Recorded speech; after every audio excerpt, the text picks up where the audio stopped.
مسلمانوں کی نا ایک تعداد لڑتے لڑتے لڑتے لڑتے دور چلے گئی. تاتاریوں نے قید کر لیا. 4 مسلمان تھے, تبلیغ کرنے گئے, جنگ کرنے گئے, جہاد کرتے کرتے کافروں سے لڑتے لڑتے تاتاری قوم میں چلے گئے. وہ قید کر لیے گئے تو سزائے موت کا حکم ہوا. 4 بزرگ تھے. سزائے موت کا حکم ہوا تو تاتاری بادشاہ جو تھا وہ بڑا خلاف تھا, بڑا سخت مخالف تھا مسلمانوں کے. اس نے کہا کہ ان کو جب پھانسی دینا نا مسلمانوں کو تو میرے سامنے دینا. اب 4 عالم ہیں, 4 صوفی ہیں, سفید داڑیاں, سر پہ امامے. پھانسی کا وقت آیا تو جو پھانسی گھاٹ ہے وہ ایک ہے. چاروں کو کٹھے پھانسی نہیں ہو سکتی. ایک کو کہا کہ ایک ایک کر کے ان کو پھانسی دو. جب پھانسی کا وقت آیا نا تو جو سب سے پیچھے سے ہوئی تھے وہ دوڑ کے آگے آئے, کہنے لگے بادشاہ پہلی باری میری لگا. پہلی. اب بادشاہ نے کہا ٹھیک ہے اسے لٹکا دو. وہ قریب آئے تو دوسرے دوڑ آئے, کہنے لگے نہیں نہیں پہلی باری میں نے زیادہ کافر قتل کیے, میرا بڑا جرم ہے, مجھے پہلے سزا دو. ان کو پھانسی دینے لگے تو تیسرے آ گئے, کہنے لگے نہیں یہ تو میرا قتل کرتا تھا, رستے میں بتایا کرتا, ڈھونڈ کے میں بتلاتا تھا کہ یہاں زیادہ تعداد ہے, مجھے پہلے پھانسی دو. تیسرے کے ساتھ بات ہو رہی تھی تو چوتھا دوڑا آیا, کہنے لگا یہ رستے بتاتا تھا, یہ تبلیغ کرتا تھا, یہ سارا کچھ کرتا تھا, لیکن کہا یہ کہتے تھے چلو واپس چلتے ہیں, میں جانے نہیں دیتا تھا. میں کہتا تھا اور کافر مارنے اور علاقے فتح کرنے, میرا جرم بڑا ہے, مجھے پہلے پھانسی دو. بادشاہ کہنے لگا مجھے 35 سال ہو گئے حکومت کرتے, بڑی دنیا کو پھانسی دی ہے. لوگ تو ایک دوسرے کو دھکے لیتے ہیں کہ پہلے تو جا پہلے تو جا, اور تم کیسی قوم ہو کہ ایک دوسرے پہ قربان ہو رہے ہو. کہنے لگا تم ایک باپ کی اولاد ہو. جاگ رہے ہیں آپ لوگ. تاتاری بادشاہ, کافر بادشاہ, اسلام کی مخالفت کرنے میں ایک باپ کی اولاد ہو کا نہیں, ایک قبیلے کے رہنے والے ہو کا نہیں, ایک ملک کے رہنے والے ہو نہیں. اس نے کہا رشتہ کیا ہے, تمہارا رشتہ کیا ہے؟ تو بول کے کہنے لگے خدا ایک ہے, نبی ایک ہے. خدا ایک ہے اور نبی منفعت ایک ہے. اس قوم کی نقصان بھی ایک ہی, سب کا نبی اللہ بھی, قرآن بھی ایک. کیا ہی اچھا تھا ہوتے اگر مسلمان بھی ایک, یوں تو سید بھی ہو, مرزا بھی ہو, افغان بھی ہو, تم سبھی کچھ ہو, بتاؤ کہ مسلمان بھی ہو. فرمایا ہمارا اللہ ایک ہے, نبی ایک ہے. تو کہا پھر ایک دوسرے پہ جان کیوں دیتے ہو؟ فرمایا ہمارے نبی نے ہمیں بھائی بھائی بنا دیا ہے. بھائی کا دل نہیں کرتا اس کی آنکھوں کے سامنے بھائی چلا جائے, ہمارا دل نہیں کرتا پہلے مجھے دے پہلے مجھے دے. بادشاہ کہنے لگا تمہارا جذبہ مجھے متاثر کر گیا, جاؤ میں تم چاروں کو آزاد کرتا ہوں, تمہیں آزاد کرتا ہوں. میرے دوستو یہ رنگ تھا, دیکھے نا, یہ اس ترتیب نے نظام دیکھا نا, اس فلک نے پہلی بار دیکھا, اس زمین نے پہلی بار. اور میرے حضرت صاحب فرمایا کرتے تھے زمین تڑپ کے روئی, اس نے پہلی دفعہ دیکھا. حضرت ابو عبیدہ بن جراح نے میدان بدر کے اندر جب جنگ کا تبل بجا, حالات بگڑے, جناب ابو عبیدہ بن جراح کہتے ہیں تاریخ نے ایک عجیب موڑ پہ مجھے لا کے کھڑا کیا. آپ فرماتے ہیں میرے لیے اللہ نے جو آزمائش رکھی وہ سب سے بڑی رکھی. فرمانے لگے جب میں میدان میں نکلا تو کافروں نے میرے سامنے جس کو لا کے کھڑا کیا وہ میرا سگا باپ تھا. اب فرماتے ہیں اب مشکل بن گئی. عشق تیاگ دومی ایک برابر, تے عشق دا سیک ودھیرا, اگ تے ساڑے ککھ تے کانے, تے عشق ساڑے تن میرا, تے اگ دا دارو می تے پانی, کوئی دسے ہے عشق دا دارو کیڑا, بلے شاہ تھے کچھ بھی نہیں بچدا جتھے عشق ہوراں دا ڈیرا. فرمانے لگے اب میرے لیے سامنے باپ, ادھر بیٹا. آپ فرماتے ہیں 2 رستے تھے, باپ بچاؤں یا رسول اللہ کا دین بچاؤں. 1 منٹ تھا فیصلہ کرنے کے لیے کہ ابا بچے گا یا دین بچے گا, کفر بچے گا یا اسلام بچے گا. فرماتے ہیں میں نے منٹ پورا نہیں سوچا, میں نے تلوار اٹھائی, باپ کی گردن کاٹ کے گرائی اور رسول اللہ کا دین بچا لیا. باپ کی گردن کٹ کے گری اور نبی پاک کا دین بچ گیا, بچا لیا رسول اللہ کا دین. حضرت عمر نے ماموں کو مارا. حضرت مصعب ابن عمیر کہتے ہیں تاریخ مجھے بھی لا کے کھڑا کرتی ہے بدر کے میدان میں, تو کفر کا لبادہ اوڑھ کے جب سامنے آیا تو وہ میرا سگا بھائی تھا, سگا بھائی. حضرت عمر ملک شام جاتے ہیں, جب فتح ہوتے ہیں حضرت سعد بن ابی وقاص بلاتے ہیں، شام جاتے ہیں، تو حضرت عمر کہتے ہیں شام آئے یار، سب سے پہلا کام یہ کر، بلال کا تو پتہ کر۔ یہاں سنا ہے بلال حبشی کا مکان بھی کہیں نیڑے نیڑے ہے، پتہ تو کر۔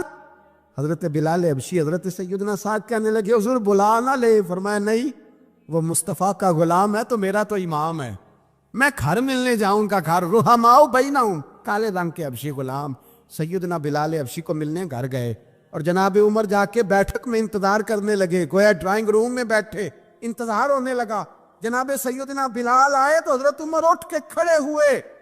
ملک شام کے لوگوں نے یہ منظر عجیب دیکھا کہ جناب عمر فاروق ایک حبشی کے لیے کھڑے ہوئے، اور جب کھڑے ہوئے تو حضرت بلال کہنے لگے عمر بیٹھ جاؤ، یہ کیا کر رہے ہو؟ حضرت سیدنا عمر رو پڑے، کہنے لگے بلال تو حبشی پہلے تھا، جب سے رسول اللہ کا غلام بنا ہے ساری امت کا امام بن گیا، ساری امت کا تو امام بن گیا ہے جب سے تو نبی پاک صلی اللہ تعالی علیہ وسلم کا غلام بن۔ بھائی یاد رکھے، جب اشداء علی الکفار کی بات تھی تو اپنے سگے قتل ہو گئے، اور جب رحماء بینہم کی بات تھی تو پھر یہ نہیں دیکھا یہ حبشی ہے۔ توجہ ہے میری بات پر؟ جاگ رہے نا آپ لوگ؟ ادھر دیکھیں، پھر یہ نہیں دیکھا کہ یہ حبشی ہے، یہ رومی ہے، یہ کون ہے، پھر یہ دیکھا کہ یہ رسول اللہ کا غلام ہے صلی اللہ ہو۔ ہمارے ہاں تو نفرتیں پھیل گئی ہو، او بس کرو جی بنگالیوں سے جان چھڑاؤ، او بس کرو جی فلانے سے، او بس کر یار، رہن سہن اپنا اپنا ہوتا ہے، لیکن مسلمان جس طرح کا بھی ہو اس کے ساتھ نفرت کرنے کی اجازت نہیں ہے۔ پہلی بات اشداء علی الکفار، دوسری بات رحماء بین، اب تیسری بات ہے تراہم رکعا سجدا یبتغون فضلا من اللہ ورضوانا۔ میں نے جو شروع میں بات کی تھی نا کہ اگر خانہ کعبہ میں 40-50 لاکھ حاجی مل کے دعا ہی مانگ لیتا، دعا ہی مانگ لیتا مل کے تو کمال ہو جاتا۔ حضرت ابو بکر صدیق رضی اللہ تعالیٰ عنہ سے کسی نے پوچھا تھا بدر میں فتح کیسے ہوئی؟ اب بھی مسلمان کہتے ہیں نہیں جی کیسے لڑیں گے جی، ہمیں اپنا بڑا مسئلہ ہے۔ یہ کمزور لوگوں کی باتیں، کمزور جو خدا والے ہوتے ہیں ان کی یہ سوچ نہیں ہوتی، یہ آرزو کرم اور میں آپ سے کروں، یہ بھیک اس کو جی دیے جس کا خدا نہ ہو۔ یہ کمزور لوگ ہیں، کہتے ہیں نہیں کیسے ہوگا، کس طرح ہوگا، جن کو پتا ہو کہ ہماری غیبی طاقت ہے، ہماری۔ حضرت ابو بکر صدیق رضی اللہ تعالیٰ پوچھا جناب بدر میں کیسے جیت گئے؟ تلواریں زیادہ تھی، نیزے زیادہ تھے، یا آپ کو جاسوسی زیادہ تھی، پتہ زیادہ تھا کہ یوں قابو آئیں گے کافر؟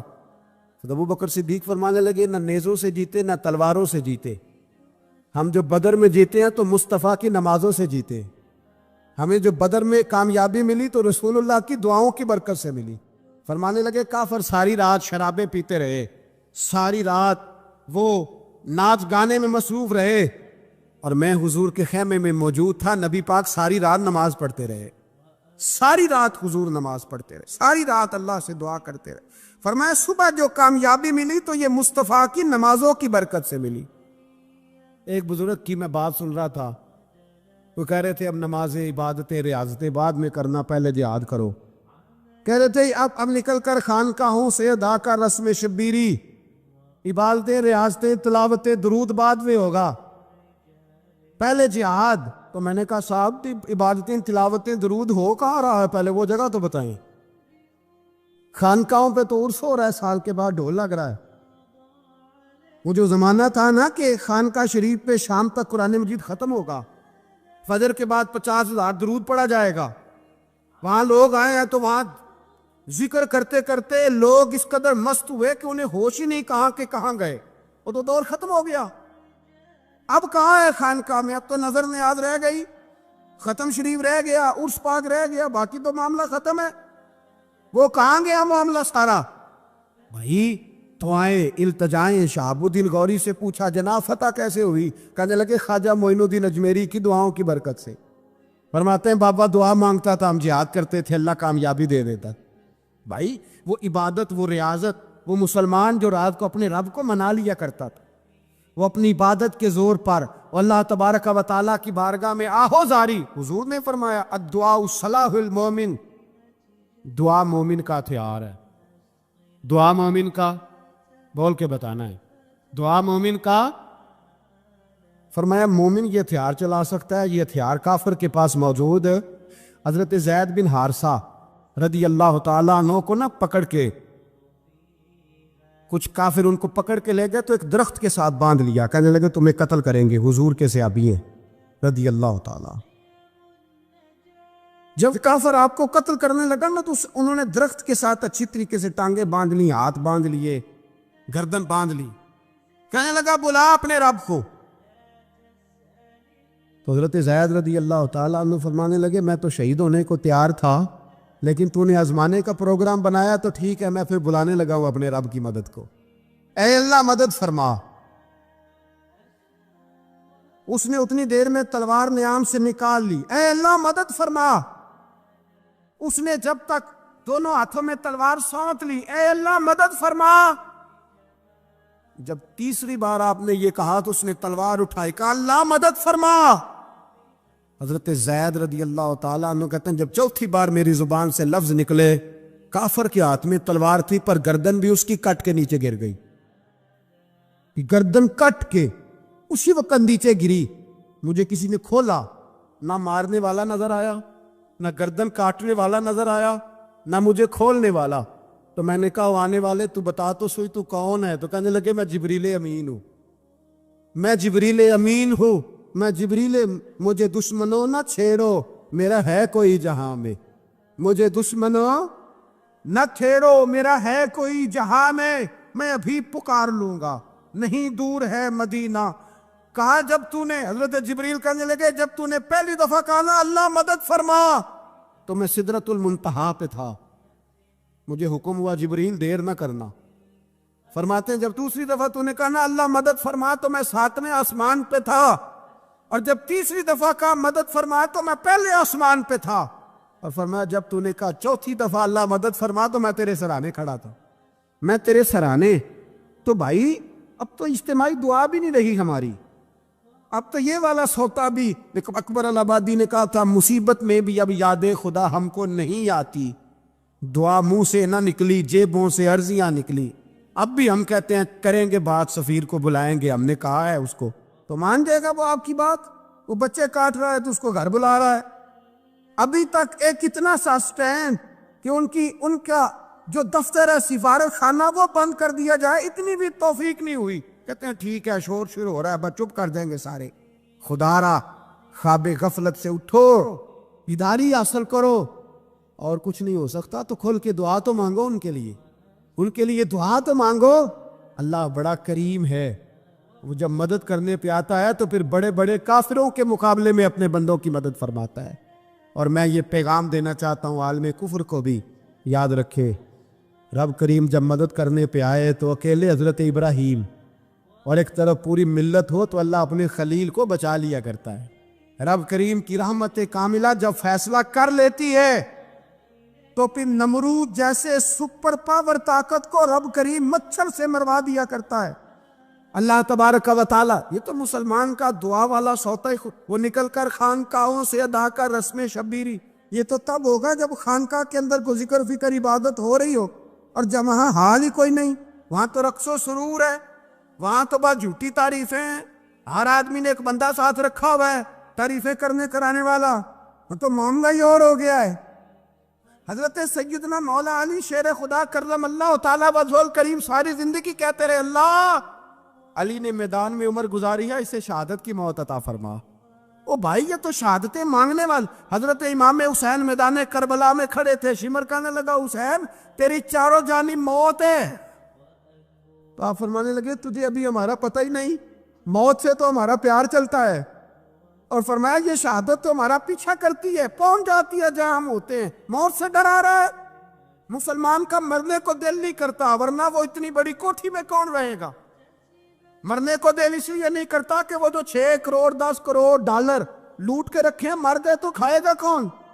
وہ فقیر فاقہ مست تھے، ان کا گھر ہی کوئی نہیں تھا، ان کے بینک بیلنس ہی کوئی نہیں تھے، وہ کہتے تھے گھر ہمارا ہے وہ جو ہمارے رب نے تیار کیا ہوا ہے، ہمارا بینک بیلنس ہے وہ جو ہمیں جنت میں جا کے ملے گا، ان کا تو یہ کھاتا ہی کوئی نہیں تھا، اس لیے وہ شہادت کی۔ حضرت عمر بن جموع رضی اللہ تعالیٰ عنہ میدان احد میں 4 بیٹے لے کے آئے۔ کتنے بیٹے؟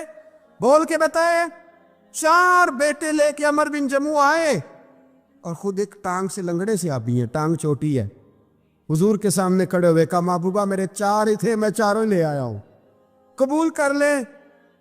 تو حضور نے فرمایا تو کیوں تلوار اوڑے آیا ہے، یہ تو نے کیوں گلے میں اسلحہ ڈالا ہوا ہے؟ کہا یا رسول اللہ میں نے بھی تو جانا ہے نا۔ تو حضور نے فرمایا 4 بیٹے جو ہیں۔ تو حضرت عمر بن جموع نے بات کی، صحابہ کہتے ہیں ہم لبوں سے مسکرا رہے تھے، آنکھوں سے رو رہے تھے، کیا عجیب انداز ہے۔ حضور نے فرمایا عمر 4 بیٹے جو آ گئے تو رہنے دے۔ تو حضرت عمر رو پڑے، کہنے لگے محبوبہ کیا لنگڑے جنت میں نہیں جائیں گے؟ کیا حضور میں لنگڑا ہوں تو میرے لیے جنت کوئی نہیں؟ میرے حبیب پاک سید عالم صلی اللہ علیہ وسلم نے فرمایا عمر تو ضرور جنت میں جائے گا۔ کہا محبوبہ پھر بچے بعد میں جائیں گے، میں پہلے میدان میں جاؤں گا۔ مسلمان کی سوچ کے خلاف ہے یہ بات، یہ قرآن کی فکر کے خلاف ہے کہ اپنی فکر کرو۔ برما کے لیے، کشمیر کے لیے، فلسطین کے لیے بات نہ کرو، اپنی فکر کرو۔ یہ قرآن کی سوچ کے خلاف ہے، یہ قرآن کے پیغام کے خلاف ہے۔ اس لیے کہ اگر صرف اپنی بات ہوتی تو آمنو اور عامل الصالحات پہ بات ختم ہو گئی ہوتی، پھر بات آگے نہ چلتی۔ جب کہا گیا وَتَوَاصَوْا بِالْحَقِّ، حق بات کی تلقین کرنی ہے۔ اگر بات صرف اپنی ذات کی ہوتی تو ٹھیک ہو گیا تھا، نماز پڑھی، روزہ رکھا، حج کیا، ختم ہو گئی۔ لیکن میرے نبی پاک صلی اللہ تعالی علیہ وسلم نے ارشاد فرمایا ایک بستی میں 2 3 4 نیک لوگ رہتے تھے۔ میرے پیارے کریم رسول فرماتے ہیں 3 4 بڑے پرہیزگار، متقی، صاف ستھرے صوفی صاحب، درویش صاحب، علامہ صاحب، بڑے جو کہتے تھے بالکل جی میں کوئی بات نہیں کرتا، کسی بادشاہ کو نہیں چھیڑتا، میں تو بس لوگوں کو اللہ اللہ بتاتا ہوں، میرا کوئی تعلق نہیں، کوئی مرے کوئی جیے، بڑے نیک صاف ستھرے پرہیزگار۔ باقی ساری بستی گناہ کرتی تھی۔ نبی پاک علیہ السلام فرماتے ہیں رب کریم نے کچھ عرصے تک مہلت دی، پھر مشیت خداوندی اللہ کا قانون حرکت میں آیا تو کہا جبریل ساری بستی تباہ کر دو، تباہ کر دو۔ اللہ مہلت دیتا ہے، مہلت دیتا ہے۔ ہم لوگ سمجھتے ہیں نہیں ہماری سیاسی چالیں صحیح چل رہی ہیں، اللہ مہلت دیتا ہے۔ رب کریم نے فرمایا جبریل انہیں تباہ کر دو۔ تو حضرت جبریل امین علیہ السلام نے عرض کی مولا وہاں تو تیرے 3 4 بڑے نیک بندے بھی رہتے ہیں، بڑے پرہیزگار، سچ بولنے والے، دیانتداری والے، حاجی صاحب، نمازی صاحب، صوفی صاحب، پیر صاحب، بڑے خوبصورت، ان کا کیا کریں؟ تو میرے محبوب پاک علیہ السلام فرماتے ہیں رب کریم نے فرمایا سب سے پہلے انہیں تباہ کرنا، سب سے پہلے انہیں سب سے پہلے، اور الٹ دو بستی، پہلے ان کا نمبر لگاؤ۔ یا اللہ ان کی کیا غلطی ہے؟ تو غلطی سن لیں، غلطی یہ ہے کہ انہوں نے 2 صفتیں پیدا کی ہیں، اگلی 2 پیدا کیوں نہیں کی؟ اِلَّا الَّذِينَ آمَنُوا وَعَمِلُوا الصَّالِحَاتِ پہ روک کیوں گئے، آگے کیوں نہیں بڑھے؟ اللہ کریم نے فرمایا جبریل دیکھو نا، میری نافرمانی ہوتی رہی اور ان کے چہرے پر کبھی شکن تک نہیں آیا، لوگ میرا قانون توڑتے رہے، انہیں کبھی برا ہی نہیں لگا، گناہ دیکھ کر کبھی خیال ہی نہیں آیا بدلنے کا۔ میرے بھائی امت مسلمہ اپنے لیے تو آئی نہیں دنیا میں، نبی پاک کی اس لیے تھوڑے آئے تھے کہ پیسے کمائیں، دنیا داری کریں، جھوٹ سچ ماریں اور رخصت ہو جائیں، بچے پیدا کریں۔ یہ کام تو ہندو سکھ بدھ مت سارے کر رہے ہیں، تو فقط اس کام کے لیے تھوڑی آیا ہے۔ کنتم خیر امت اخرجت للناس، اللہ فرماتے ہیں میرے محبوب کے غلاموں تم بہترین امت ہو، میں نے تمہیں امتوں کے بھلے کے لیے پیدا فرمایا ہے، تمہیں لوگوں کی امامت کے لیے دنیا میں بھیجا ہے۔ اے نوجوان مسلم کبھی یہ تدبر بھی کیا تو نے؟ وہ کون سا گردو ہے جس کا ہے تو ایک ٹوٹا ہوا تارا؟ تو نے کبھی سوچا ہے تو کیا ہے؟ پتہ ہے تجھے؟ روزی کماؤ، روٹی کماؤ، اور اب تو بہت سارے لوگ جھوٹ کی دنیا میں زندہ ہیں، جھوٹ بولتے ہیں اپنے آپ کے ساتھ بھی، دائیں بائیں فراڈ کر رہے ہیں اپنی ذات کے ساتھ، خول بنا لیا اس میں بند ہو گئے، باہر ہی نہیں نکلی۔ اپنے ملک کی سوچو، اپنی بات کرو۔ علامہ اقبال نے پتہ کیا کہا تھا؟ اقبال نے، یہ سنو جو لوگ کہتے ہیں پہلے پاکستان، برما کے مسلمان بعد میں کشمیر کے مسلمان، پہلے سنو اقبال کیا کہتے ہیں۔ اقبال کہنے لگے ان تازہ خداؤں میں بڑا سب سے وطن ہے، ان تازہ خداؤں میں بڑا کون؟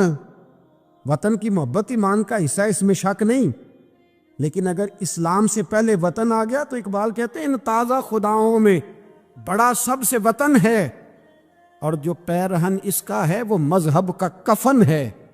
فرماتے ہیں جو وطن اوڑھ لیتا ہے اس نے اپنے مذہب کو دفن کر دیا۔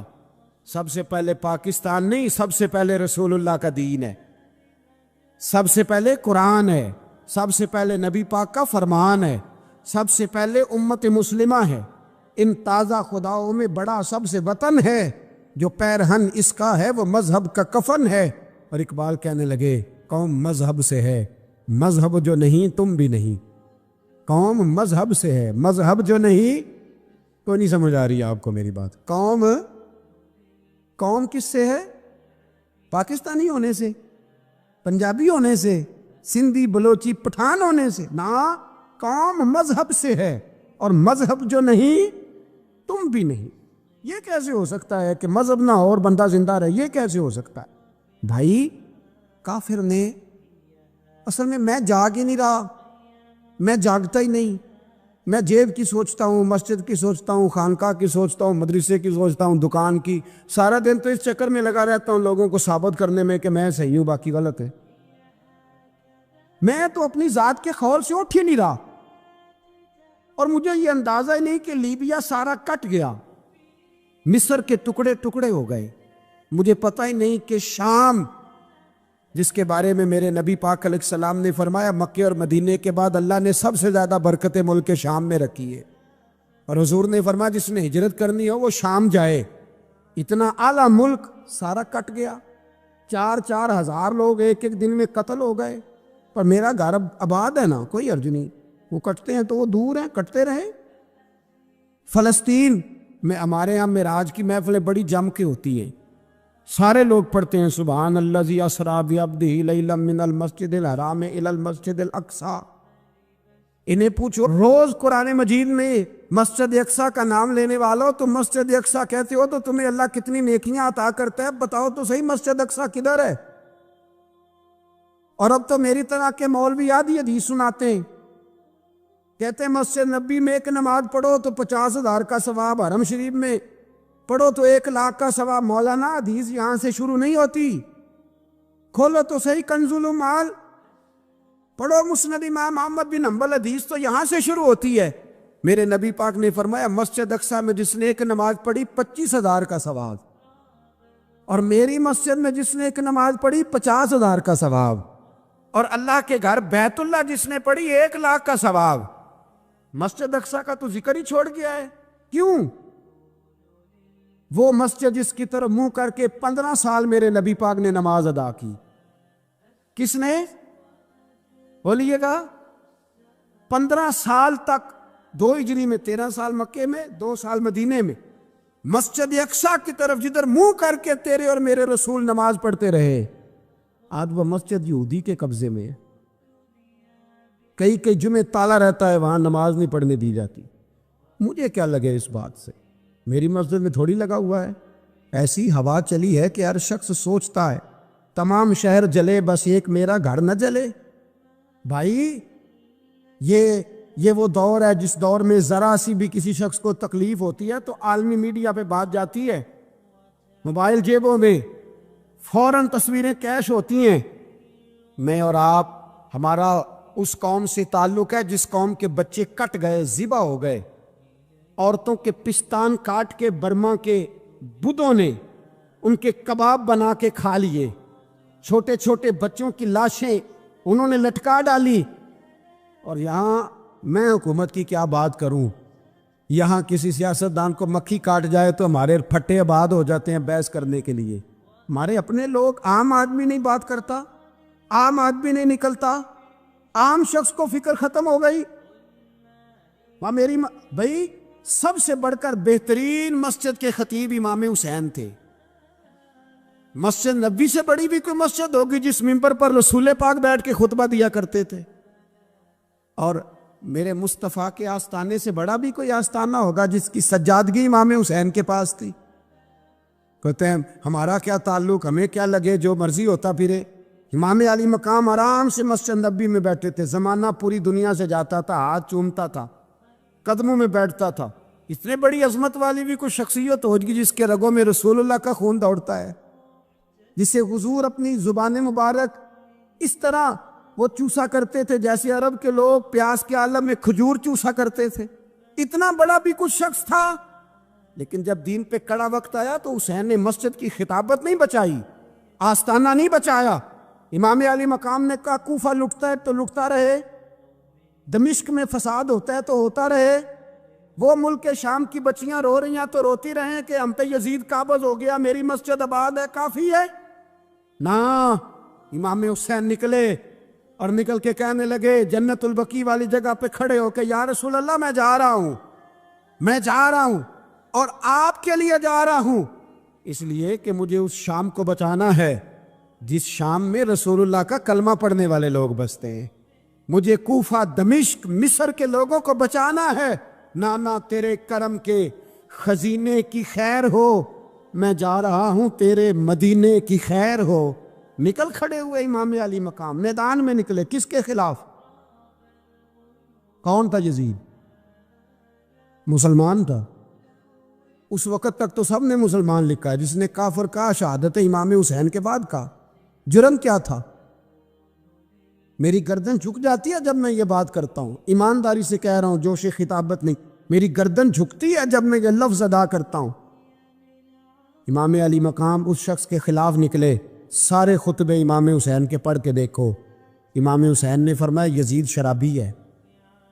شرابی مسلمانوں کا حکمران ہو سکتا؟ آپ نہ بولیں بے شک, پر بات تو سچی ہے نا. امام حسین نے فرمایا شرابی کو ووٹ دیا جا سکتا؟ فرمایا رنڈیوں کا ناچ دیکھتا ہے جو مجرے دیکھے, جو رنڈیوں کے ناچ دیکھے وہ مسلمانوں کا حکمران ہو سکتا؟ امام حسین میدان میں نکلے اور 18 سال کے علی اکبر سے لے کر 6 مہینے کا علی اصغر دے دیا. لیکن شرابی کو برداشت, بے حیا کو برداشت تو میں کیسے کرتے؟ دوستی قاتل سے بھی, مقتول سے یارانہ بھی. اپنی جیب سے فلیکسیں چھپوا کے ظالموں, جابروں, بدماشوں کو ووٹ دیتے ہو. امام حسین کو تیری دیگ کی ضرورت ہے جو تو 10 محرم پہ پکاتا ہے, چاولوں کی ضرورت ہے جو تو نے 9 محرم کو پکائے. ان کو اس بریانی کی عادت تھی جو تو نے پکائی ہے. میرے گھر میں فلاں MNA MPA صاحب آ گئے تھے, امام حسین کے گھر کے اندر یزید نے پیغام بھیجا. اس نے کہا جیسے کہو گے کر لوں گا, جتنے پیسے کہو گے دے دوں گا, جتنی مسجدیں کہو گے بنوا دوں گا, جتنے ادارے کہو گے تعمیر ہو جائے, مجھے نہ چھیڑو. آپ نے فرمایا نا, مسجد مدرسے اس وقت آباد رہتے ہیں جب حکمران صحیح ہوتے ہیں, اور جب حکومتیں غلط ہوتی ہیں تو پھر مساجد آباد. اور آج دین نبی دا وانگ یتیمہ رووے تے کرلاوے تے آکھے میں کتھوں لبا عمر بہادر, میں کتھوں لبا عمر بہادر جڑا مینوں سینے لاوے.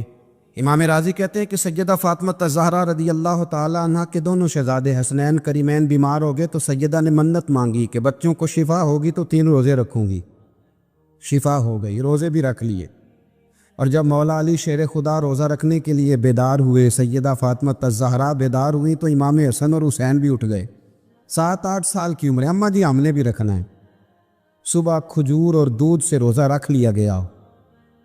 این افطاری کے وقت مولا علی کہتے ہیں فاقے چل رہے تھے, کہیں سے میں جون لایا تھوڑے سے. سیدہ فاطمہ الزہرا نے پیس کر روٹیاں پکائیں.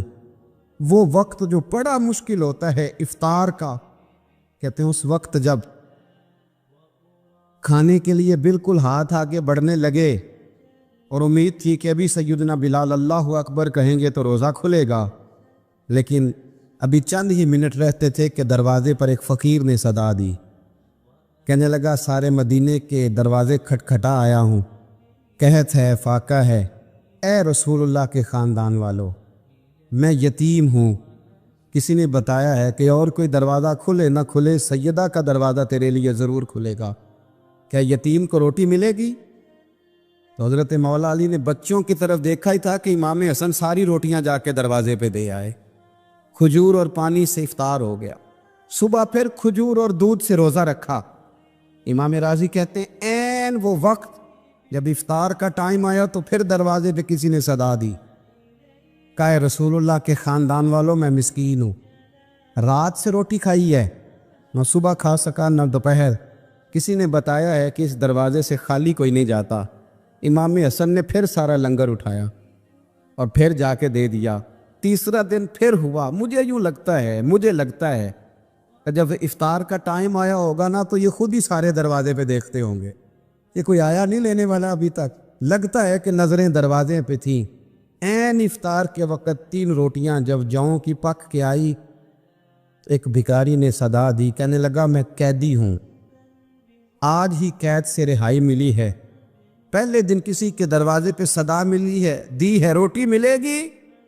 امام حسن وہ کھانا دے کے واپس لوٹے، کھجور اور پانی سے افطار ہوا، اور جیسے ہی مسجد نبوی میں تینوں باپ بیٹا نماز پڑھنے گئے تو مولا علی کہتے مجھے بتانا نہیں پڑا، رسول کریم نے میری طرف دیکھ کے فرمایا علی تیرا، فاطمہ کا، حسن اور حسین کا 3 دن والا عمل خدا کو بھی بڑا پسند آیا ہے اور محمد مصطفیٰ کو بھی بڑا پسند آیا ہے، وہ بڑا پسندیدہ عمل۔ میں کہتا ہوں کہ حضرت فاطمہ نے نا ان کی تربیت پہلے ہی کر دی تھی، 3 دن بغیر افطار کے روزہ رکھنے، وہ ٹریننگ گھر سے ہو چکی تھی۔ اب میدان کربلا میں 3 دن بھوکا پیاسا رہنا ان کے لیے مشکل نہیں تھا۔ حضرت جناب سیدہ زینب بنت ابی رافع کہتی ہیں کہ سیدہ فاطمہ الزہرا نا ایک دن اپنے دونوں شہزادوں کو لے کے، جب حضور کی طبیعت مبارک بظاہر علیل تھی جس میں حضور کا وصال ہوا، دونوں شہزادے لے کے سیدہ فاطمہ نبی کریم کی بارگاہ میں گئی، کہنے لگی یا رسول اللہ میرے بچوں کو کچھ دیجئے۔ سیدہ پاک تو حضور اٹھ کے بیٹھ گئے، اس کندھے سے امام حسن کو لگایا اور اس سے امام حسین کو لگایا اور فرمایا فاطمہ یہ جو میرا حسن ہے نا اس کو میں اپنی ہیبت اور سرداری دیتا ہوں، اور فرمایا یہ جو میرا حسین ہے نا حسین کو میں اپنی جرت اور سخاوت دیتا ہوں، میرا حسین جرت مند ہوگا اور سخی ہوگا۔ داتا گانج بخش علی حجویری، امام الاولیاء، سید الاصفیاء، داتا صاحب کشف المعجوب میں فرماتے ایک دن نا امام حسین کے پاس ایک شخص آیا بڑی دور سے کچھ مانگنے، کہا حضور کچھ دیجئے۔ وہ شخص کہتا ہے کہ میرا ظرف یہ تھا کہ 4-5 دینار ملیں گے، تو امام حسین فرمانے لگے تھوڑی دیر بیٹھ جا، رزق آ رہا ہے۔ تو امام حسین کو حکومت وقت کی طرف سے نا 5 تھیلیاں ملی، جس میں ایک تھیلی میں 500 اشرفیاں تھی، 5 تھیلیاں آئیں، لیکن اس کو آنے میں نا ذرا دیر ہو گئی۔ وہ 5 تھیلیاں جب آئی نا تو امام حسین اس کی طرف 5 تھیلیاں بڑھا کے نا، ذرا دیکھنا میری طرف غور سے، 5 تھیلیاں بڑھا کے نا تو فرمانے لگے میاں جتنا تجھے انتظار کرایا نا اتنی ہم تیری حاجت پوری نہیں کر سکے، تو یہ نہ محسوس کرنا کہ حسین کے دروازے پہ بیٹھا بھی رہا ہوں تو ملا کیا ہے، یہ نہ محسوس کرنا۔ وہ شخص کہتا ہے جب میں نے وہ تھیلیاں کھولی اور پھر میری نظر امام حسین پہ پڑی تو میرے اندر سے آواز آئی اگر حسین ابن علی اتنے سخی ہیں تو محمد عربی کتنے سخی ہو، اگر یہ معیار ان کا ہے، ان کا یہ معیار ہے، اور خود بھیک دیں خود ہی کہیں منگتے کا بھلا ہو، خود کہنے لگے جتنا انتظار کرایا ہے اتنی تیری مدد کر سکے۔ یہ سخاوت کا معیار تھا، یہ طریقہ تھا۔ ایک دفعہ سیدنا امام حسین رضی اللہ تعالیٰ عنہ کے گھر کے اندر نا 5000 دینار آئے، مسجد میں تھے، آپ کو 5000 دینار ملے تو امام زین العابدین کہتے ہیں کہ مسجد سے لے کر گھر آنے تک امام حسین نے 5 کے 5000 اللہ کے رستے میں خیرات کر دی۔ فرماتے میں نے کہا ابا جی 5 دینار کی گھر میں ضرورت تھی، مالاں والے سخی نہیں ہوندے تے سخیاں کل مال نہیں ہوندا، ایتھے اوتھے دومی جہانی سخی کنگال نہیں ہوندا۔ کہا ابا جی 5 دینار کی گھر میں ضرورت تھی، تو کہتے ہیں مجھے فرمانے لگے بیٹا یہ جن کو میں نے دیا ہے نا یہ گھر کے لیے ہی دیا ہے، یہ گھر کے لیے ہی دیا ہے، جن کو دیا ہے تمہارا کیا خیال ہے، یہ باہر خرچ ہوا ہے، یہ گھر کے لیے ہی ہے۔ اس لیے کہ جب انسان دوسروں پر شفقت کرتا ہے تو اللہ اس کے گھر پہ رحمت فرماتا ہے۔ امام حسین کے مزاج میں پہلی بات میں نے ذوق عبادت کی عرض کی، دوسری بات عرض کر رہا ہوں کہ صحابہ حضرت اسامہ بن زید بڑے پیارے ہیں میرے نبی کریم کے، بڑے پیارے۔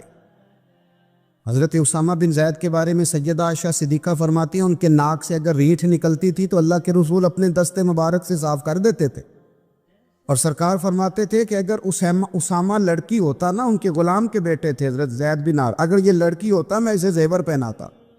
بڑے پیارے تھے. لیکن جب ان کا آخری وقت آیا نا تو 60,000 دینار کا قرضہ تھا. رشتہ داروں سے کہا، دوستوں سے کہا، یاروں سے کہا، پر قرض ادا نہیں ہو رہا تھا. حضرت اسامہ بن زید کہتے ہیں بڑا پریشان تھا. جب حد ہو گئی نا تو حضرت اسامہ بن زید فرمانے لگے جاؤ کوئی حسین ابن علی کو خبر کرو، ان سے کہو میں نا غلام ہوں آپ کے نانا کا، اور مقروض دنیا سے چلا گیا تو کیا بنے گا. امام حسین کو خبر ملی تو دوڑے آئے. لاجپال اس پیر کو نہیں کہتے جو تگڑا نذرانہ لے کے تو ماتھا چوم لے، لاجپال تو اس کو کہتے ہیں کہ جب ضرورت پڑے تو وہ سر پہ موجود ہو.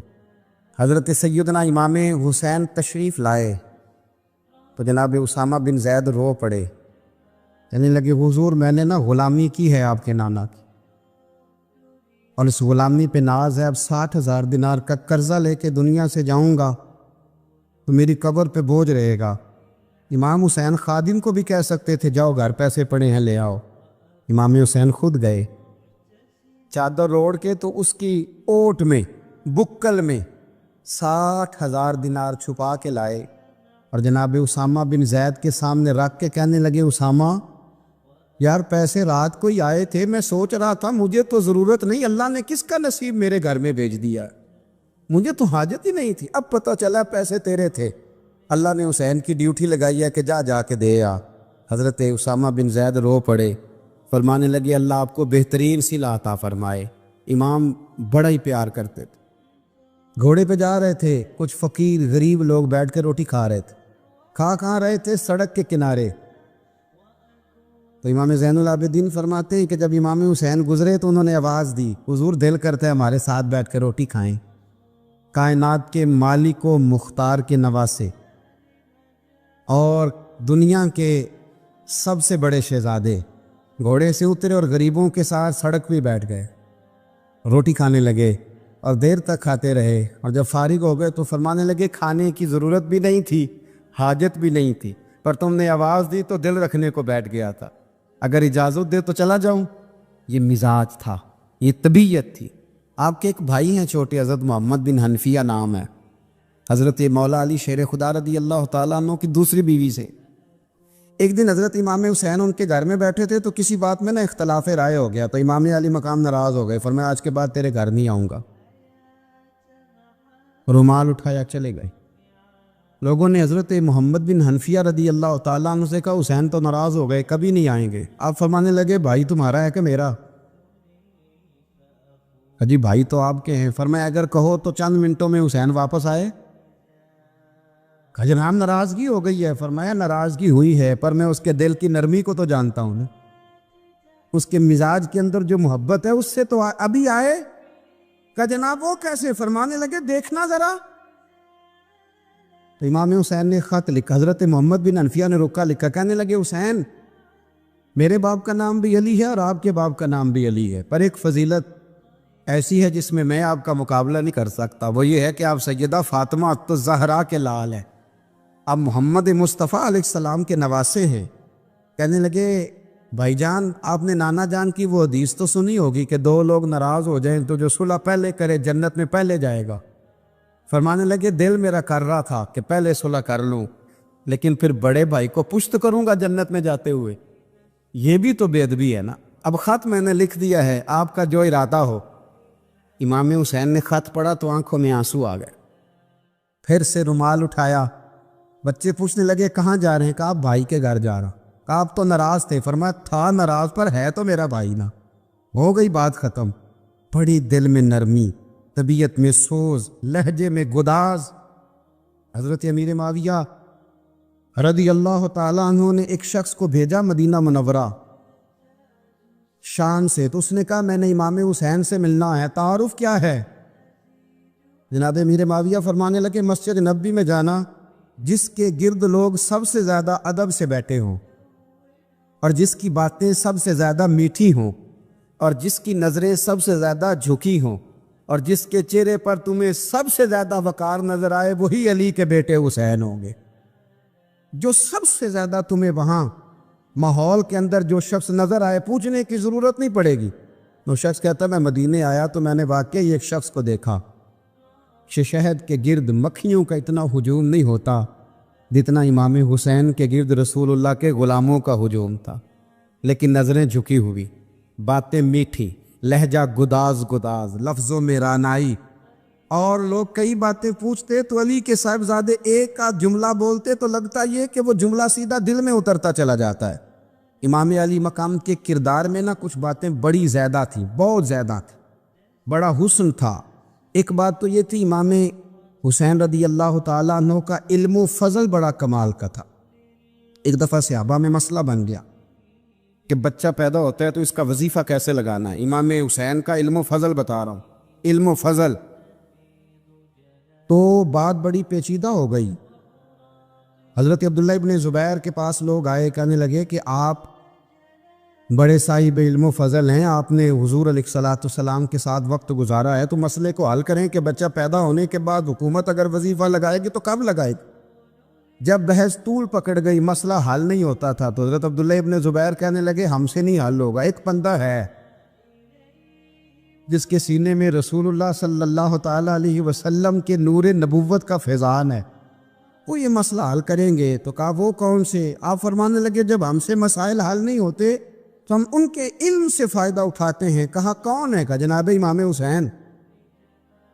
تو لوگ حضرت امام حسین کے پاس گئے، کہ حضرت یہ ایک مسئلہ الجھ گیا ہے کہ بچہ پیدا ہو تو وظیفہ کب لگانا ہے. فرمایا الجھنے والی بات ہی کوئی نہیں، پیدا ہونے کے بعد جب وہ پہلی دفعہ آواز نکالے تو اس کا وظیفہ لگا دو. اس کا مطلب یہ ہے کہ وہ دنیا میں آ گیا ہے، اس نے اپنے آنے کا اظہار کر دیا ہے، اعلان کر دیا ہے، اب اس کا وظیفہ لگا دو. تو اس پر پھر صحابہ کا اتفاق ہو گیا. امام حسین کے علم سے، فضل سے لوگ فیض اٹھاتے تھے. حضرت سیدنا امام حسین کی شہادت کے بعد حضرت عبداللہ ابن زبیر رضی اللہ تعالیٰ عنہ نے قاتلان حسین سے خطاب کیا اور فرمانے لگے اللہ کی قسم تم نے اس شخص کو شہید کیا ہے جو راتوں کو لمبے لمبے قیام کرتا تھا، اور تم نے اس شخص کو شہید کیا ہے جس سے میں دن میں جب بھی ملتا تھا تو وہ روزے سے ہوتا تھا. تم نے اس شخص کو شہید کیا جو قائم اللیل تھا، صائم الدہر تھا.